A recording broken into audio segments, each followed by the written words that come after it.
नमस्कार दोस्तों, स्वागत है आपके अपने YouTube चैनल पीयूसी टेक में।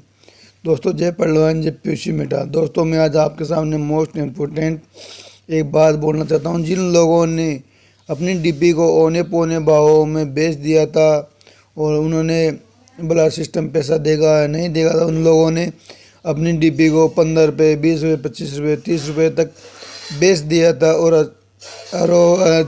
अच्छी इनकम ली थी। लेकिन उन लोगों को आज टोकन फार्मिंग के लिए डीपी 80 के भाव में लेना पड़ रहा है। वो लोग आज काफ़ी पछता रहे हैं। ये सब तमाम बातें हमारे सीनियर लेडी मैडम ने हमें बताई है। उन मैडम को आप सब अच्छी तरह से जानते होंगे, क्योंकि उन मैडम ने हमें बहुत बार समझाया है कि हमें डीपी को नहीं बेचना चाहिए, फिर भी हम लोग नहीं माने। तो आज उन मैडम की शेयरिंग के माध्यम से MGRD ग्रुप में मैडम ने शेयरिंग की और हमें बताया कि हमें डीपी बेच के हमने कितना नुकसान कर लिया है। और साथ में 30 मई को जब हमारा सिस्टम लॉन्च होगा तो साथ में क्या अपडेट आने वाली है, ये सब तमाम बातें हमारे सीनियर लेडी मैम ने हमें बताई है। तो दोस्तों, देर ना करते हुए वीडियो स्टार्ट करते हैं। अगर आप इस चैनल पहली बार चैनल सब्सक्राइब कीजिए, बेल आइकन को प्रेस कीजिए, साथ में इस वीडियो अपने दोस्तों के साथ शेयर कीजिए। तो चलिए दोस्तों, देर ना करते हुए वीडियो स्टार्ट करते हैं। पॉलमाइन का तो लोगों ने जैसे ही आया सुनाई दिया, सिस्टम ने नोटिफिकेशन दे दिया पीबीसी मेटा का प्लेटफॉर्म आने वाला है, तो लोगों ने मिट्टी रेत की भाव में एकदम डीपी को बेचने लगे। ऐसा हो गया कि मेरे सुनने को आया लोग 5 रुपया 10 रुपया में भी डीपी को बेचे हैं। तो ये क्यों ऐसे हुआ दोस्तों? ऐसे हुआ इसलिए हुआ कि लोगों का खुद के ऊपर भरोसा नहीं था, सिस्टम के ऊपर भरोसा नहीं था। आज देखिए वही डीपी का कीमत कितना हो गया है। लोग 50 BUSD से आज अगर सीड फंडिंग करते हैं तो क्या होता है, वहां पर आपको सिर्फ 6 पीबीसी मेटा मिल रहा है। लेकिन हमने जो अपना रैंक अपग्रेड किए थे और वही डीपी 200% होके हमारा सीड वैल्यू में आया है। ऑलरेडी 3 दिन हो गया, हमारा रिडीम स्टार्ट हो गया है। तो आज क्या हो रहा है, वो हमारा सीड फंडिंग में जा रहा है और वहां पर स्टेकिंग होके हमको फिर से सीड मिल रहा है। तो मैं सोच के देखिए, जो डीपी आपको बिलीव नहीं था, आप 5-10 रुपया में मार्केट में बेच दिए, आज उस डीपी डायमंड बन गया और उसका कीमत कितना बढ़ गया। और आने वाले दिनों में एक एक मेटा का कीमत आपके लिए क्या होने वाला है।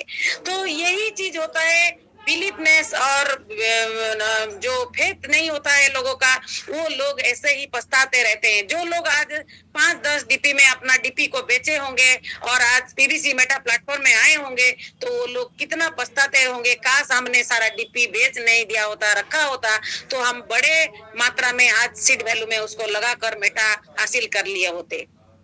तो अभी भी समय नहीं गया है दोस्तों। ये जो हमारा 2 अस्त्र दिया है इस प्लेटफॉर्म में सिस्टम ने, सीड फंडिंग और टोकन फार्मिंग, तो बहुत ही शानदार तरीके से सिस्टम ने दिया है। ऐसा कोई भी क्रिप्टो प्लान में नहीं है। मार्केट में जितना भी प्लान आप देखेंगे, किसी भी प्लान में आपको इसी तरह का जो बेनिफिट्स देखने को नहीं मिलेगा। सिस्टम ने हमारा सीड फंडिंग करने को दिया है, 50% रिवॉर्ड दे रहा है और उसके साथ साथ अभी सिस्टम ने और एक बेनिफिट कर दिया। जो लोग रिडीम करेंगे, जो मेटा रिलीज होगा 0.25% के हिसाब से, उसको जब विड्रॉ करेंगे ऑटोमेटिकली आप लोगों का वो फार्मिंग में चला जाएगा। तो कितना शानदार तरीके से एक साइक्लिक तरह से सिस्टम ने बना दिया कि लोग अगर ना समझे, सीड फंडिंग करके सिर्फ बैठ जा रहे हैं और फार्मिंग को समझ नहीं पा रहे हैं, तो वो लोग जब एक बार जब रिडीम करेंगे और वो मेटा जाके फार्मिंग में लग जाएगा, तब और आने वाले दिनों में वो लोग फार्मिंग का बेनिफिट जान पाएंगे, तब वो लोग माने पछताएंगे कि हमने कितना देर कर दिया। तो जो अभी तक फार्मिंग को नहीं समझा है, साथ ही साथ सिस्टम ने 2 तरीके का क्राइटेरिया भी दिया है। एक स्पीड का क्राइटेरिया दिया है, एक रिवार्ड का क्राइटेरिया दिया है। तो सारा चीज सिस्टम ने हमारे हाथ में दे दिया है। हम अपने भाग्य का निर्माता हैं। हम जैसे बिलीव करेंगे, हम अपना वैसे ही भाग्य बना पाएंगे। मैं यहाँ पर एक छोटा सा कहानी आपको बताना चाहती हूँ। एक ऋषि थे जो कि एक इमली के पेड़ के नीचे बैठकर तपस्या कर रहे थे। तो उनका उसी रास्ते में नारद जी जा रहे थे और नारद जी को नारद जी जब देखे एक इमली के पेड़ के नीचे साधु बाबा ने बैठकर नारायण नारायण नारायण पुकारे हैं, तो हम जानते हैं कि नारद जी नारायण का भक्त हैं, तो यही नारायण का नाम सुनकर वो भी वहां पर अटक गए और वो साधु बाबा से पूछने लगे कि साधु बाबा नारायण को पुकार रहे हैं, क्या आपने कभी नारायण को देखा है? तो वो साधु बाबा बोलता है नहीं देखा है, इसीलिए तो मैं तपस्या कर रहा हूँ। मेरा जीवन का एक ही मकसद है कि मैं एक बार नारायण का दर्शन मुझे मिल जाए और मुझे कुछ नहीं चाहिए।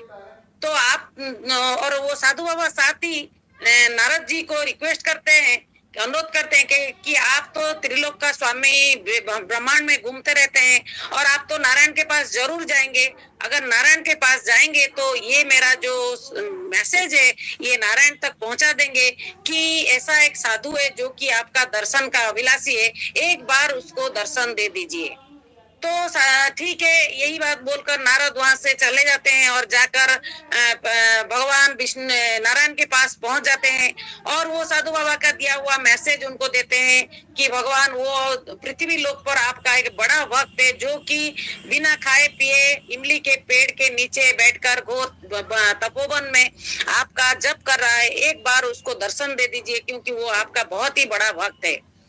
और उन्होंने मेरे हाथों ये मैसेज दिया है कि आप उनको कब दर्शन देंगे, उन्होंने पूछा है, तो आप उनको कब दर्शन देंगे बताइए, मैं उनको जाकर ये समाचार दूंगा। तो नारायण जी बोलते हैं कि ठीक है, उनको जाकर बता दो कि वो इमली के पेड़ में जितना सारा पत्ते हैं उतने साल के बाद मैं उसको दर्शन दूंगा। तो नारद जी बोलते हैं सुन के और खुशी हो जाते हैं कि वो और इतना दिमाग में नहीं रखते कि भगवान ने बोला है कि इमली के पेड़ में कितना पत्ते होते हैं उतने साल के बाद, लेकिन यही चीज उनका याद रहा कि भगवान ने दर्शन देने का वादा किया है। तो यही खुशी खुशी आकर उन्होंने साधु बाबा के पास ये मैसेज दे दिए कि और जैसे ही नारद जी को देखा है साधु बाबा आते हुए तो वो खुशी में उछल गए, पागल हो गए, क्योंकि नारद जी आए हैं तो भगवान का कुछ मैसेज लेकर आए होंगे और भगवान मेरे को दर्शन जरूर देंगे, ये मैसेज तो जरूर वो लाए होंगे, कब दर्शन देंगे। तो नारद जी को पूछते हैं कि भगवान ने मुझे कब दर्शन देने का बोला है। तो नारद जी जो भगवान बोले होते हैं वही बात को बता देता है कि ये जो इमली के पेड़ के नीचे तुम बैठे हो, इस पेड़ में जितना सारा पत्ता है उस पत्ता उतने पत्ते जितने पत्ते हैं उतने साल के बाद भगवान नारायण तुम्हें दर्शन देंगे। इतना सुनते ही वो साधु बाबा उछलते हुए, कूदते हुए, नाचते हुए अपने आप को पूरा मग्न हो गया और नाचता रहा, नाचता रहा, नाचता रहा, नाचता रहा। तो इसलिए पूरा मग्न होके खुशी से नाच रहा था, तो अचानक से नारायण आ गए उसके सामने और उसको दर्शन दिए और वो साष्टांग प्रणिपात किया और प्रणिपात करते हुए खुशी के आंसू उसके निकल गए। तो तभी वहीं पर नारद जी थे। नारद जी पूछे भगवान को कि भगवान सारा ब्रह्मांड तो मुझे झगड़ालू नारद के नाम से जानते हैं, लेकिन आपने आज मुझे झूठा नारद भी बना दिया इस साधु बाबा के सामने। तो आपने ऐसा क्यों किया? आपने जब बोला कि ये इमली के पेड़ में जितना पत्ते हैं उतने साल के बाद उनको दर्शन दोगे, और एक इमली का पेड़ में अनगिनत पत्ते होते हैं, आप सोच सकते हैं इमली के पेड़ में कितने पत्ते होते हैं। तो ये जन्म बीत जाएगा फिर भी वो पत्ता खत्म नहीं होगा, तो उतने साल के बाद दर्शन देने का उनको मेरे को आप बोले, लेकिन आप तुरंत ही आगे उसको दर्शन दे दिए। तो यहाँ पर भगवान नारायण बोलते हैं कि देखो, ये जो मुनि बिना खाए पिए तपोवन में तपस्या कर रहा था, तो वो उसके अंदर फेथ था कि भगवान मुझे एक ना एक दिन दर्शन देंगे, तभी वो घोर तपोवन में बिना खाए पिए इमली का पेड़ के नीचे बैठ के मेरा तपस्या कर रहा था। लेकिन जब तुमने आकर उसको ये बात बता दिए कि भगवान ने बोला है कि ये इमली का पेड़ के ऊपर जितना पत्ता है उतने साल के बाद तुम्हें दर्शन देंगे, तो वो सोचा नहीं कि इमली के पेड़ के ऊपर कितना पत्ता है, सिर्फ उसको वो यही जान गया कि भगवान उसको जरूर दर्शन देंगे। तो ये उसका फेथ जो था वो बिलीफ में कन्वर्ट हो गया और कन्वर्ट होके उसको भगवान तुरंत ही दर्शन दे दिए। तो यही होता है बिलीफ का रिजल्ट। दोस्तों, मैंने ये जो स्टोरी बताने का, ये कहानी बताने का यही मकसद था कि जो बिलीफ होता है वो एक जलवा कर जाता है। आप एक बार किसी भी चीज को बिलीव करके देखिए और वो बिलीव जो कर रहे हैं उसको विजुअलाइज करते रहिए कि आपके साथ ऐसा हो रहा है और इसका रिजल्ट आप खुद ब खुद महसूस कर सकते हैं। लेकिन होता क्या है, हम विश्वास नहीं कर पाते। बहुत सारे लोगों को आज भी सिस्टम के ऊपर भरोसा नहीं है, इसीलिए लोगों ने कौड़ी के भाव डीपी को बेच दिया। आज भी बहुत लोगों को सिस्टम के ऊपर भरोसा नहीं है, जो कि इधर उधर दूसरे दूसरे कॉन्सेप्ट में भागते हुए फिर रहे हैं। तो यही चीज होता है। और यहाँ पर ऐसे फाउंडर लीडर्स यहाँ पर बैठे हुए हैं। क्यों ये लोग आज लीडर्स कहलाते हैं? क्योंकि आपके सबसे बड़े चीज है हमारे सागर सुमन जी जैसे डायनामिक लीडर, जो कि इस मंच का एक वरदान है। और शंभू शर्मा सर, अंकित उपाध्याय सर, हमारे अशोक विजय सर, अजीत ओझा सर, ऐसे दिग्गज लीडर्स यहाँ पर मौजूद है। और उसके बावजूद भी आपके अंदर बिलीफ की कमी है, तो आपको भगवान भी ये दिला नहीं सकते। तो ऐसे लीडर को पाकर, क्योंकि मैं तो बोलती हूँ ऐसे लीडरों से सुन सुन के हमने सीखा है, आगे बढ़ा है। अगर यही लीडर आपके अपलाइन के तौर पर आपके साथ दिन रात लगे हुए हैं और आपको सिखा रहे हैं कि सीड फंडिंग कीजिए, उसका क्या बेनिफिट है, टोकन फार्मिंग कीजिए, उसका क्या बेनिफिट है, और अर्ली बर्ड ऑफर जो सिस्टम ने अभी दिया है उसको हम कैसे अचीव करेंगे, उससे हमको क्या बेनिफिट मिलेगा, ये सारे चीज का अगर जानकारी दे रहे हैं, तब भी आपके अंदर अगर बिलीवनेस नहीं आ पा रहा है, तो मैं कहूंगी आपसे बदनसीब कोई नहीं है दोस्तों। क्योंकि भगवान उसी को सहाय होता है, उनके ऊपर भगवान का ब्लेसिंग होता है जो इंसान खुद के ऊपर सबसे पहले विश्वास करता है। और विश्वास उसी को भगवान रास्ता दिखाते हैं जो खुद के ऊपर विश्वास करने के बाद अपने काम के ऊपर विश्वास करता है, अपने कॉन्फिडेंस के साथ काम करता है, भगवान का ब्लेसिंग उसी के ऊपर रहता है। क्योंकि अक्सर देखा जाता है कि हम एक बार में कामयाब नहीं हुए, 2 बार में नहीं हुए, 5 बार में नहीं हुए, लेकिन 10 बार में जरूर कामयाब हो जाएंगे। क्योंकि हम कोशिश करते रहेंगे, करते रहेंगे, करते रहेंगे, तो हम एक दिन ना एक दिन कामयाब होना तय है।